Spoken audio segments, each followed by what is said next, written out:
Hey everyone, today I'm going to show you Chinese brush painting on rice paper.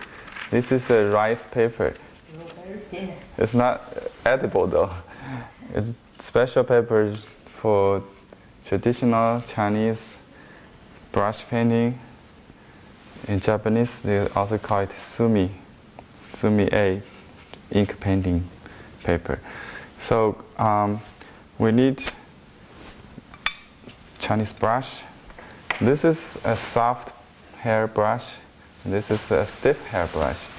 These are two types of brush that we need basically for this kind of painting. The soft brush is used for washing or dabbling colors, and the stiff brush is usually to draw outlines, or as this brush name indicates, the leaf vein brush, to draw veins on the leaf. This is the color on the leaf or surface of objects. So let's do, okay, first of all you need to wet the brush. So I soak the brush in water, and I use a piece of paper towel to adjust the moisture or water in the brush. I don't need to dry the brush because I need some water in the bottom. And let me show you how to load the brush. We usually load the brush in several colors. So all the colors come out in one stroke. The subject matter I'm going to do is blue heron, my favorite, you may guess, because I've done this over and over again. The reason is that this is good practice to begin with. It's much easier comparatively to bamboo or orchid, the traditional subject matters for a beginning student. I would start with blue heron. That's why I insist you to watch and learn if you want to start. So how many colors you are loading? 3 of them? Yes. Okay, let me start from a clean brush again. So Show us again. this water now, it contains only water. To do blue heron, we start from the back of the bird. It's blue, light blue. Light blue first. In the front of the brush. Then I touch a little bit dark blue mixed with a little bit ink to get a gray, blue gray. So you can see the gradation. Can you see that? Yes, and brush. Okay. So I hold the brush in a slanting position, so I keep this gradation in place while I draw. So I start from the back. One side is darker than the other, right? So sometimes I roll the brush a little bit to avoid breaking the paper. It's very fragile, so to speak. The paper is very thin. You cannot use too much force. You need to load it. Yeah, just first to correct. very gently. I try to complete all the paints in one loading before I reload it. But that loading process will be repeated. Oh, that's the neck. Yeah, the next stroke is the neck.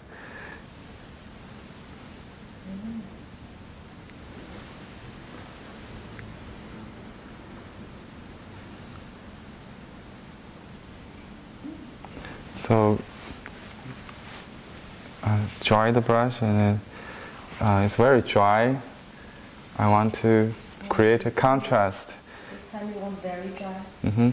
So I squeeze the moisture in the brush, and use the tip only to load a little bit. So this is very dry. Do that. Yeah, so I. That's really dry. Okay. So that's a good contrast.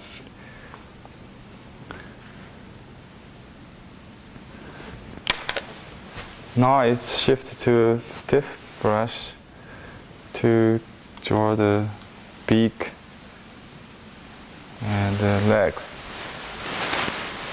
Use dark ink, a little bit, dot to the eye, and the beak. neck. This time the brush is held in a vertical position. Right. Different. It's not this way, it's more straight to the paper. So, and now I want to show you some don'ts. I just showed you the do's. You hold the brush this way instead of this way when you draw the. Okay, let me show you. If you hold the brush incorrectly, like if you hold the brush like that, For the back. it will be different. The variation it changes. It's more like this. Unless you design it. Some small birds we might do that, but not to get this kind of effect. And also the neck, you avoid to draw the S shape. That looks like the S. Sometimes I rather do it in a Z kind of movement. So there's folding between the curve the curve, rather than a loose S. Not a big loose S. So I do the head like that.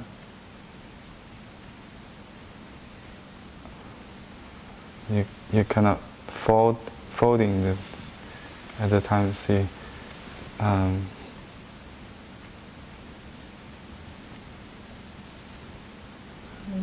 Okay, so you can see the folding line there, rather than the.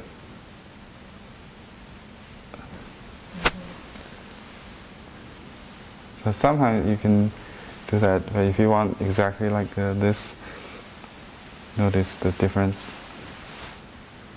So my student always do this like that. Let me show you again.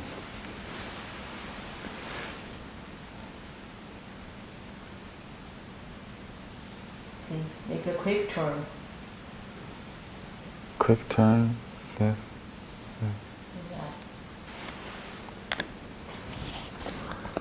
Let's change paper.